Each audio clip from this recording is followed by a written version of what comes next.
வெற்றிவேல் முருகனுக்கு அரோகரா. ஸோ நமக்கு எல்லாருக்கும் தெரியும், இந்த மாதிரி அருணகிரிநாதர் சுவாமிகள் வந்து முதலாக எழுதிய திருப்புகழ் பதிகம் வந்து முத்தை திருப்பத்தி திருநகை.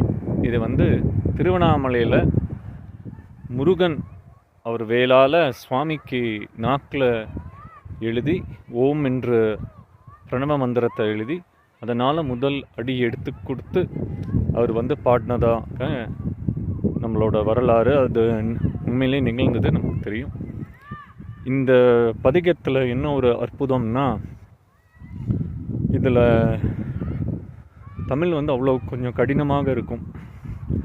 அவ்வளோ கொஞ்சம் கடினமாக இருக்கும்போது இந்த இதை நம்ம டெய்லி பாராயணம் பண்ணோன்னா நமக்கு வந்து ஒரு செயலை தொடங்கும் போது